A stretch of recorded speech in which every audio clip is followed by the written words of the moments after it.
নমস্কার, আমি প্রসূন আচার্য। আপনারা দেখছেন প্রসূন আচার্য জার্নালিস্ট ইউটিউব চ্যানেল। পরপর দুদিন কেন্দ্রীয় সরকারের দুটি নির্দেশকে কেন্দ্র করে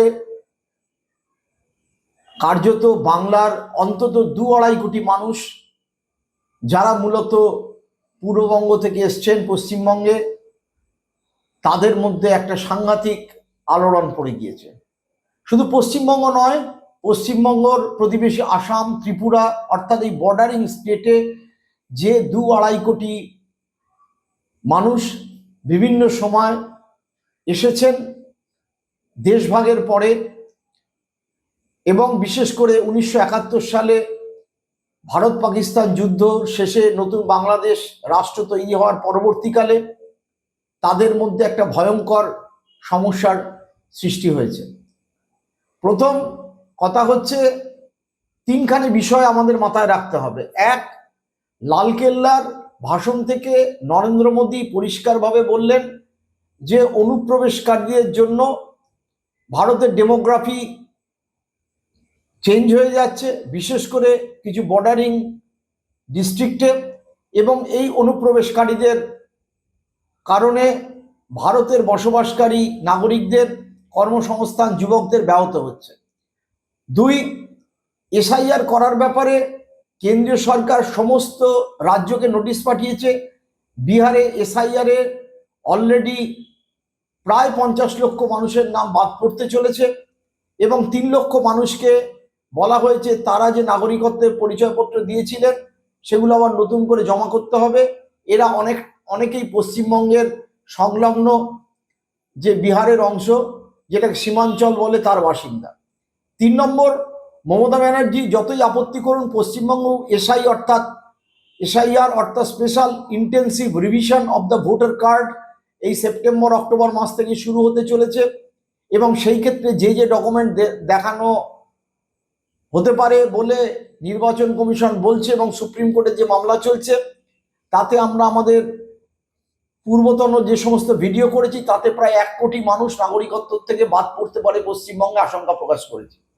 এর মধ্যেই দুটি ঘটনা ঘটেছে।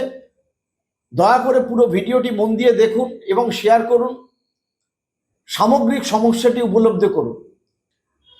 গত মঙ্গলবার কেন্দ্রীয় সরকার সারা দেশের সমস্ত সরকারকে নোটিশ জারি করে পরিষ্কারভাবে বলে যে বিদেশি নাগরিকদের জন্য ইমিগ্রেশন অ্যান্ড ফরেনার্স অ্যাক্ট 2025, যেটা 4 এপ্রিল নতুন করে সংশোধনী এনে পাশ করানো হয়েছে পার্লামেন্টে, তার জন্য বিদেশি নাগরিকদের জন্য, অর্থাৎ এখানে বিদেশি নাগরিক বলতে আপনাকে মনে রাখতে হবে কারা, যারা বাংলাদেশ থেকে এসছেন। কারণ ভারত ভাগের হয়েছিল, সারা ভারত তো ভাগ হয়নি, হয়েছিল বাংলা আর পাঞ্জাব। পাঞ্জাবে মানুষ এবং জমি সেটেলমেন্টে এপার থেকে ওপার চলে গেছে, ওপারের মানুষ এপারে এসছেন, জমি পেয়েছেন, এপারে মানুষ ওপারে গেছেন, জমি পেয়েছেন, এবং সেটা অনেকটাই ক্লিয়ার। কিন্তু এই যে বিস্তীর্ণ বাংলাকে দুভাগ করা হলো এবং তার যে বিস্তীর্ণ সীমান্তবর্তী ভারতের বিভিন্ন রাজ্য, সেই সমস্যা আজ পর্যন্ত সমস্যার সমাধান হয়নি। ইনফ্লাক্স পূর্ববঙ্গ থেকে মানুষ, হিন্দু মানুষ, দলিত মানুষ, উদ্বাস্তু মানুষ, কতিপয় মুসলমানও বটে, তারা ভারতের বিভিন্ন রাজ্যে এসে বসবাস করেছেন। তাদের কাছে নাগরিকত্ব কিন্তু এখনো পর্যন্ত অধরাই রয়ে গেছে, যতবার অ্যাপ্লাই করা হয় সেটা বাতিল হয়ে যায়। এনিওয়ে, কেন্দ্রীয় সরকার মঙ্গলবার সারা দেশে সমস্ত সরকারকে বলে ডিটেনশন ক্যাম্প তৈরি করতে হবে, এবং অনুপ্রবেশকারী বা বিদেশি বলে কাউকে ধরা গেলেই তাকে অ্যারেস্ট করে ওই ডিটেনশন ক্যাম্পে ভরে দিতে হবে, যেটা আসামে এনআরসির সময় হয়েছে। আসামে বিভিন্ন ডিটেনশন ক্যাম্পে বহু বাঙালি রয়েছেন, এবং এমন হয়েছে মা ডিটেনশন ক্যাম্পে বছরের পর বছর আছে, মারা গেছে, অথচ সন্তানরা নাগরিক। এমন হয়েছে বাবা মা হয়তো বাইরে রয়েছে নাগরিক হিসেবে, ছেলে ডিটেনশন ক্যাম্পে আছে, স্ত্রী নাগরিক রয়েছে, বাবা ডিটেনশন ক্যাম্পে আছে, ছেলে মেয়ে বাইরে আছে, মাকে বিদেশি নাগরিক বলে ডিটেনশন ক্যাম্পে ভরে রাখা হয়েছে। আমরা জানি অনেক ক্ষেত্রে মারা যাওয়ার পরে তারা ডেড বডি পর্যন্ত বাড়ির লোক নিতে অস্বীকার করেছে। আসামে এই ভয়াবহতা ছিল, কিন্তু পশ্চিমবঙ্গ সহ গোটা দেশে এই নির্দেশ কেন্দ্রীয় সরকার জারি করেছে।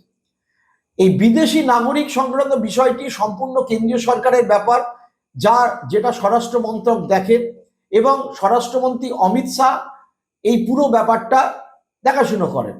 এখন ঘটনা হচ্ছে, মমতা বন্দ্যোপাধ্যায় বলেছিলেন এই রাজ্যে এসআইআর হবে না, কিন্তু এসআইআর হবে, কারণ এটা উনি মানতে পারবেন না, এভাবে আলাদা করে করা সম্ভব নয়। এখন এসআইআর এর নাম তোলার প্রক্রিয়া বা বিএলওরা যাতে নাম বাদ না দেয়, সেটা হয়তো শাসন ক্ষমতা আছে বলে তৃণমূল প্রভাব খাটাতে পারে বা বলতে পারে, কিন্তু এসআইআর হবে না বলতে পারে না। ঠিক এইভাবে ডিটেনশন ক্যাম্প হবে না বলে যদি বলে থাকে, আলটিমেটলি এই বিষয়টা কিন্তু কেন্দ্রীয় সরকারের ব্যাপার। ডিটেনশন ক্যাম্পের এই খবর প্রকাশিত হয় সংবাদ মাধ্যমে, আনন্দবাজারে বড় করে পেজ ওয়ান হয়। আমি ব্যক্তিগতভাবে 28 বছর এবিপিতে যুক্ত থাকায় আনন্দবাজারের রাজনৈতিক সংবাদদাতা ছিলাম। আমার খুবই ভালো লেগেছে যে তারা এই ইস্যুটাকে ধরেছে। এরপরে যখন একটা উত্তেজনাকর আবহাওয়া, সেই রকম অবস্থায় বুধবার দিন ওই যে নাগরিকত্ব ইমিগ্রেশন অ্যান্ড ফরেনার্স অ্যাক্ট, অর্থাৎ অভিবাসন ও বিদেশি নাগরিক আইনে একটা সংযোজন করে একটা নোটিফিকেশন জারি হয়। তাতে 33 নম্বর ধারায় কেন্দ্রীয় সরকার একটা কথা উল্লেখ করে যে 2014 সালের 2014 সালের যে ডিসেম্বর মাসের মধ্যে যারা এসছে বলে নাগরিক বলা হয়েছিল, সেইটাকে বাড়িয়ে 2024 সালে 31 ডিসেম্বর করা হয়েছে। অর্থাৎ তারা ভারতে থাকতে পারবে বা তারা সিএতে আবেদন করতে পারবে, এই রকম একটা কথা, যদিও সেটা পরিষ্কার উল্লেখ নেই, কিন্তু ওই বিষয়টা রয়েছে। সিএ এর পরিবর্তন হয়েছে তা না, এই ইমিগ্রেশন অ্যান্ড ফরেনার্স অ্যাক্টের ওই যে 2014 সালকে একটা বলা হয়েছিল, সেইটাকে এনে 2024 সালে 31 ডিসেম্বর পর্যন্ত করা হয়েছে। এবং এইটা কেন করা হলো কারণ পশ্চিমবঙ্গে ভোট রয়েছে। পশ্চিমবঙ্গে মতুয়া এবং নমশূদ্র বা যারা বাদ পড়ত, তাদের মধ্যে একটা ভয়ঙ্কর আতঙ্কের সৃষ্টি হয়েছে। এই ব্যাপারে যিনি পশ্চিমবঙ্গের সর্বভারতীয় উদ্বাস্তু সংগঠনের অন্যতম নেতা সুকৃতি রঞ্জন বিশ্বাস, আমরা তার অতীতে একাধিক ইন্টারভিউ নিয়েছি। সুকৃতিবাবু কি বলছেন আপনারা শুনুন, তার সাথে টেলিফোনে আমার বিস্তারিত কথাবার্তা হয়েছে। সুকৃতিবাবু নমস্কার, আমাদের প্রসূন আচারিয়া জার্নালিস্ট চ্যানেলের আমি প্রসূন বলছি। যে আপনি আমাদের একাধিক ইন্টারভিউতে বারবার বলছিলেন যে এই ডিটেনশন ক্যাম্প সব জায়গায় হবে এবং সেটা সত্যি সত্যি তারা নোটিশ জারি করেছে। আপনার আরেকটা আশঙ্কা ছিল এই সিএ এর মাধ্যমে একটা বেনাগরিক করার আশঙ্কা রয়েছে। এবার সিএ এর যে ডেট ছিল 2014 সালে, সেটাকে আজকে এই 23 সেপ্টেম্বর সেন্ট্রাল গভর্নমেন্ট নোটিশ জারি করেছে যে এটা 2024-এর 31 ডিসেম্বর পর্যন্ত যারা এসছে তারা আবেদন করতে পারবে। এখন এমনভাবে একটা প্রচার শুরু হচ্ছে যেন যারা আবেদন করতে পারবে তারা সবাই নাগরিক হয়ে যাবে বা এই দেশে কি থাকতে পারবে কিনা। বিষয়টা যদি একটু সংক্ষেপে বলেন যে কতটা ভালো হলো বা কতটা বিপদ হলো, যদি একটু সংক্ষেপে বলেন। না, একটা ব্যাপার বোধহয় বিভিন্ন জনে ভুল করছেন। এইটা কিন্তু K-19 এর বিষয় নয়, এইটা হয়েছে the immigration and foreigners exemption order 2025 বলে একটা অর্ডার বের করলো, এবং এইটা কানেক্টেড হলো ওই the immigration and foreigners act 2025 এর সঙ্গে। এইটা কিন্তু K-19 এর সাথে এটা কিন্তু সরাসরি কোনো সংযোগ নেই। কিন্তু সরকার বলছে যে আবেদন করলে তাদের একটা সুযোগ রইল। শুনুন, আবেদন করলে সুযোগ যেটা রয়েছে সেটা K-19 এ 2014 পর্যন্ত যাদের মানে অনুপ্রবেশকারী তকমা মুক্ত করেছে তারা এটা করতে পারবে ওই আইনে 6B, যেটা সিটিজেনশিপ অ্যাক্টের। হ্যাঁ, কিন্তু এটা হচ্ছে আসলে আপনারা জানেন এই যে ইমিগ্রেশন অ্যান্ড ফরেনার্স অ্যাক্ট যেটা করেছে, তাতে কিন্তু ওই 7 বছর জেল, 10 লাখ টাকা জরিমানা, 5 বছর জেল, 10 লাখ টাকা জরিমানা, এরকম সব করেছে। হ্যাঁ, এই আইনটার সাথে যুক্ত করে এটা করেছে। এটাও 1957-এ এই অর্ডারটা ছিল, এই অর্ডারটা মডিফাই করেছে। করে এক্সেমশন যেটা করেছে সেটা হচ্ছে যে 2024 পর্যন্ত হিন্দু বৌদ্ধদের এরা আর ওই পুলিশ অ্যারেস্ট করতে পারবে না, অভিযোগ করতে পারবে না, এই ব্যাপারটা থেকে ছাড় দিল। কিন্তু তার মানে এই না যে এই যে 14 থেকে 24 এরা নাগরিকত্ব দরখাস্ত করতে পারবে, এইটা কিন্তু আমি অন্তত মনে করছি, কারণ এটা কার-19 এর সাথে যুক্ত নয় বলেই বলছি, আমি যতটুকু এখন অব্দি পড়েছি। ফলে এইটাতে যেটা হবে, 2014তেও নাগরিকত্ব পাচ্ছে না, আপনারা জানেন। সব মিলিয়ে ওয়েস্ট বেঙ্গলে আমাদের কাছে যা খবর আছে 12-13 জন পেয়েছে, হয়তো 2-4 জন আমরা জানি না, সব মিলিয়ে 20 জন হতে পারে। আসলে এইটা কিছু এরা উদ্যোগ নিয়েছে যে এখন নাগরিকত্ব এদের দেওয়া সম্ভব না, এরা কাগজপত্র দিতে পারছে না, দিতে পারবেও না। ফলে এইটা অ্যাপ্লিকেশন করিয়ে নিয়ে এইটাকে একটু প্রচারে নিয়ে যাওয়ার একটা চেষ্টা করছে। আর আপনারা জানেন যে একটা ব্যাকফুটে চলে গেছিল, আগেও আমি বলেছি আপনার ইন্টারভিউয়ে। তা এর মধ্যে এই যে সুকান্ত মজুমদার, তারপরে আমাদের শুভেন্দু অধিকারী এবং এই শ্রমিক ভট্টাচার্য, এর আগে একবার দেখা করেছিল অমিত শাহের সাথে যে আপনি কিছু একটা করুন, কারণ আমাদের পায়ের তলে মাটি সরে যাচ্ছে। এই 2-3 দিনের মধ্যে বোধহয় আবার একবার দেখা করেছে। শান্তনু একবার মতুয়াদের নিয়ে দেখা করেছে। আসলে এই অর্ডারটা বের করে আরেকটা ধাপ্পা ওরা বের করলো, এবং এরা প্রচারে নিয়ে যাবে। আপনি যেমন বললেন ওই নাগরিকত্বের ব্যাপারেই কিন্তু এরা প্রচারে নিয়ে যাবে, কিন্তু এটা একদমই তা নয়। আপনারা এটা একটু ভালো করে দেখবেন। ফলে বিজেপি যেটা করছে এখন খুবই খারাপ অবস্থার মধ্যে পড়ে গেছে। এরকম ভাবে কিছু ধাপ্পা তৈরি করে তারা এই মতুয়াদের ভোটটাকে কোনো রকমে ধরে রাখার চেষ্টা করছে। এর মধ্যে অন্যরকম কিছু নেই। তবে এইটা ঘটনা যে অন্তত 24 পর্যন্ত যারা এসেছে তারা ওই পুলিশে হয়রানির হাত থেকে অন্তত রক্ষা পেলেন। এইটুকু ছাড় তো দিতেই হলো, কারণ একটা প্রচার আমরা যেটা শুরু করেছিলাম যে 14 পরে তাদের কি হবে, এইটার কোনো জবাব ছিল না। ফলে এইভাবে তারা আবার একটা ওদের ধোঁকা দিয়ে এই প্রচারটা ওরা নিয়ে যেতে পারবে। তার মানে কি যে পুশব্যাক করছিল হিন্দুদেরকেও ধরে, যে তোমরা বাংলাদেশ থেকে এসছো, সেই পুশব্যাকের যেটা নিয়ে হইচই পড়ছিল, আপনারা আন্দোলন করছিলেন, কংগ্রেসও বলছিল, মমতা ব্যানার্জি রাস্তায় নেমেছিলেন, লেফটরা নেমেছিল, এবং আমরাও সোশ্যাল মিডিয়ায় যাদের যেটুকানি আছে বলছিলাম, সেই পুশব্যাক, হিন্দুদের পুশব্যাক করা, হিন্দুদের পুশব্যাকটা বন্ধ হলো, কিন্তু বিপদটা হয়ে গেল এই সেপ্টেম্বর থেকে 1 তারিখ থেকে তো ওই দি ইমিগ্রেশন আর ফরেনার্স অ্যাক্ট 2025টাও লাগু হলো। তার মানে ওইটাতে যেটা রয়েছে যে এই যে এরা ভোটার কার্ড তৈরি করেছে, এই যে এরা কাস্ট সার্টিফিকেট তৈরি করেছে, এরা আধার কার্ড তৈরি করেছে, এরা তো সবই আপনি জানেন, এরা সব জাল নথিপত্র দিয়েই করেছে, পয়সা কড়ি দিয়েই করেছে। এটা আপনিও জানেন, আমি জানি, ওপেন সেক্রেট, এটা গভর্নমেন্টও জানে।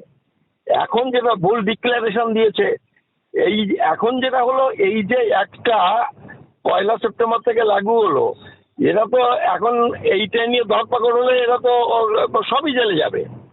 ফলে একদিকে যেমন ওইটাতে তারা খানিকে স্বস্তি পাচ্ছে, কিন্তু এইটাতে কিন্তু আরো বিপদ বাড়লো। কারণ এখন এরকম এই অভিযোগ করাকরি হবে।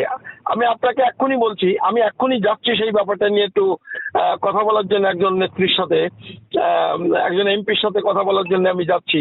আমার পাড়ায় তারা দুই বোন বাংলাদেশ থেকে এসে ক্লাস 6-7 থেকে পড়তে এখন একজন ডাক্তারি পাশ করে বেরিয়েছে, 2 মাস মাইনেও পেয়েছে, আর এক বোন সে মেডিকেল পড়ছে।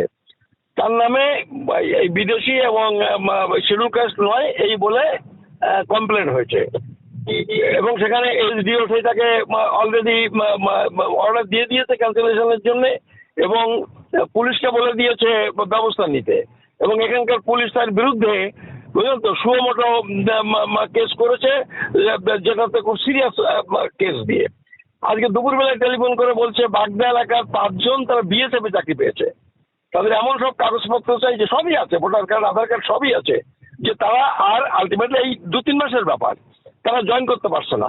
এরকম অসংখ্য কেস প্রতিদিন ঘটছে, কিন্তু এই সব জিনিসগুলো নিয়ে এই বিপদটা কেউ দেখতে পাচ্ছে না। এবং এই যে দি ইমিগ্রেশন আর ফরেনার্স অ্যাক্ট 2025-এ এইটার মারাত্মক আইন হয়েছে, যে কাউকে যে কোনো সময় ফরেনার্স বলে হেড কনস্টেবল বা তার উপরে কোনো অফিসার ধরে নিয়ে যেতে জেলে পুরতে পারবে, কোনো দিতে হবে না। আর ধরলেই তাকে প্রমাণ করতে হবে যে সে নাগরিক কিনা। আর আপনি জানেন যে কাউকে ধরলে নাগরিকত্ব প্রমাণ করা উদ্বাস্তুদের পক্ষে সম্ভব নয় আইনত। ফলে এই বিপদটা হলো, একটুখানি স্বস্তি মিলল ঠিকই, কিন্তু বিপদটা অনেক বেশি হয়ে গেল এই আইনটা 1 সেপ্টেম্বর থেকে লাগু হওয়ার জন্য। আপনাকে অনেক ধন্যবাদ। আমরা পরে আপনার আর একটা ইন্টারভিউয়ের ব্যবস্থা করব। ভালো থাকবেন। ঠিক আছে, আপনাকেও ধন্যবাদ। আপনারা সুকৃতিবাবুর পুরো কথাটা শুনলেন। বিষয়টা যেটা হলো, তার মানে কিন্তু এরা যে নাগরিকত্ব পাবে এমন কোনো গ্যারেন্টি নেই। অর্থাৎ ভোটের আগে এসআইআর এবং তারপরে এই যে অনুপ্রবেশকারীদের ধরে ডিটেনশন ক্যাম্পে ভরা হবে, সব মিলিয়ে যে সামগ্রিক পরিবেশের সৃষ্টি হয়েছিল এবং নরেন্দ্র মোদী আসার কথা ছিল মহালয়ার সময়তেই, সেই সভাও বাতিল করা হয়েছে। এবং পশ্চিমবঙ্গ থেকে বিজেপি রিপোর্ট গেছে যে ক্রমাগত তাদের উদ্বাস্তু এলাকায় যে ভোট ব্যাংক সৃষ্টি হয়েছিল, মতুয়াদের মধ্যে ভোট ব্যাংক সৃষ্টি হয়েছিল। এখনো দুজন সাংসদ, বনগাঁ শান্তনু ঠাকুর এবং রানাঘাটের জগন্নাথ সরকার, তাদের নির্বাচিত হয়েছেন ওই ভোটেই। এবং বাকি অংশেরও কিন্তু এই সম্প্রদায়, উদ্বাস্তু সম্প্রদায়ের মানুষ এবং অন্যান্যরা, মতুয়া দলিতরা তাদের ভোট দেয়। তাদের মধ্যে একটা ভয়ঙ্কর ইরোশন দেখা দিতে পারে, যে কারণে এইটাকে বাড়িয়ে করা হয়েছে 2024 সাল পর্যন্ত। আপনারা জানেন যে ঠাকুর বাড়ি, অর্থাৎ এই শান্তনু ঠাকুর, মমতাবালা ঠাকুর, সুব্রত ঠাকুর, এরা যেন ঠিকাদারি নিয়ে বসে আছে গোটা ব্যাপারটা। এবং সেখানে হিন্দু সার্টিফিকেট, এভাবে কোনো সার্টিফিকেট দেওয়াও যায় না। আমার মতে এটা একটা দুষ্ট চক্রের মতো অবস্থা। এই দুটো দলের মধ্যে বিজেপিরও সাংসদ আছে, বিজেপিরও বিধায়ক আছে, আবার তৃণমূলেরও সাংসদ আছে, জেঠিমা কাকিমা, মানে অদ্ভুত ব্যাপার পরিবারের মধ্যে। তৃণমূলেরও বিধায়ক আছে। তো এই রকম ভাবে তারা একটা রাজনীতি খেলছিল। কিন্তু আসল সমস্যার ভয়ঙ্কর অবস্থায় সৃষ্টি হবে এই সাধারণ মানুষ। তাদের হাত থেকে বাঁচতে কি চমক দেওয়া যায় সেটা নিয়ে বিজেপি নেমে পড়েছে। সুকান্ত সরকার, কেন্দ্রীয় মন্ত্রী, স্বাভাবিকভাবেই ধন্যবাদ জানিয়েছেন অমিত শাহ এবং নরেন্দ্র মোদীকে। শান্তনু ঠাকুরও ধন্যবাদ জানিয়েছেন। অন্যদিকে সাকেত গোখলে, যিনি তৃণমূলের মুখপাত্র, তিনি বলছেন আদৌ এটা নাগরিকত্বের ব্যাপার না, এটা বাস্তব ঘটনা। এই আধার কার্ড যেরকম এসআইআরে গ্রাহ্য হবে, কিন্তু আধার কার্ড নাগরিকত্বের কোনো পরিচয়পত্র নয়, ঠিক সেই রকম এই ক্ষেত্রেও এই বিষয়টাও একই ব্যাপার। এই ক্ষেত্রে এই যে বাড়ানো হলো টাইমটা 10 বছরে, এরা যদি আবেদন করে তাহলে কি হবে? সুকৃতিবাবু একদম সঠিক কথা বলেছেন। এই যে অনেকেই ভোটার কার্ড করে ফেলেছে, আধার কার্ড করে ফেলেছে, ব্যাংক অ্যাকাউন্ট আছে, প্যান কার্ড আছে, কিন্তু যে আমার নাগরিকত্বের নানা সময় নানাভাবে পাচ্ছে না, পাসপোর্ট করতে পারছে না, বাইরে যেতে পারছে না, ডোমিসাইল সার্টিফিকেট নেই, কিন্তু তাদেরকে আবেদন করতে হবে। অর্থাৎ সেই আবেদন করতে গেলে তাকে প্রমাণ করতে হবে যে ধর্মীয় উৎপীড়নে পুরো বাংলাদেশ থেকে তিনি বিতাড়িত হয়েছেন। তখন তাকে যে কাগজপত্র জমা দিতে হবে, তখন একটা স্টেক হয়ে যাবে এখানে তার যে সমস্ত কাগজপত্র আছে। সুকৃতিবাবুর যে হিসেব মতো 20 জন মাত্র এ পর্যন্ত সিএতে অ্যাপ্লাই করে নাগরিকত্ব পেয়েছেন। আমি ধরলাম 20 জন নয়, 200 জন। তাহলেও 2 কোটি 1.5 কোটি মানুষের মধ্যে 200 জন সংখ্যাটা কিছুতেই আসে না। কিন্তু এদের অনেকেই ভোটার, কিন্তু নাগরিক নন। তাহলে মূল সমস্যাটা কোথায় দাঁড়াবে? মূল জায়গায় কিন্তু বিজেপি ভোট করানোর জন্য আসাম এবং বাংলায়, আপনারা জানেন যে আসামের চিফ মিনিস্টার হিমন্ত বিশ্ব শর্মা, তিনি কিভাবে বাঙালিদের বিরুদ্ধে পড়েছেন। সিএ এর মাধ্যমে যে করা হয়েছিল আজ থেকে 7 বছর আগে, প্রায় 20 লক্ষ বাঙালিকে বেনাগরিক করা হয়েছে। তার মধ্যে 12 লক্ষ হিন্দু, 7 লক্ষ মুসলিম। এরপরেও হেমন্ত বিশ্ব শর্মা আধার কার্ড দেওয়া বন্ধ রেখেছেন এবং আরো বাঙালি ভাষীকে বেনাগরিক করার হুমকি মেরেছেন। আসামে যদি 1 কোটি বাংলা ভাষা, যাদের মাতৃভাষা বাংলা, যারা কথা বলেন বাড়িতে থেকে থাকে, তার মধ্যে 20 লাখ অর্থাৎ 20% বেনাগরিক হয়ে গেছে। এইবার পশ্চিমবঙ্গে এই সংখ্যাটা কত?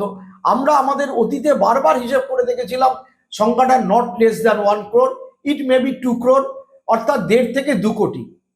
কিন্তু কেন্দ্রীয় সরকার ঠিক চোখে ধুলে দেওয়ার মতো করে এই পরপর 2টো ডোজ এমনভাবে দিল, প্রথম দিন যে তুমি ডিটেনশন ক্যাম্প করো, তুমি নাম, এবং সেটা কিন্তু ম্যাজিস্ট্রেট পর্যায়ে, মানে আপনি সহজে কিন্তু মুক্তি পাবেন না।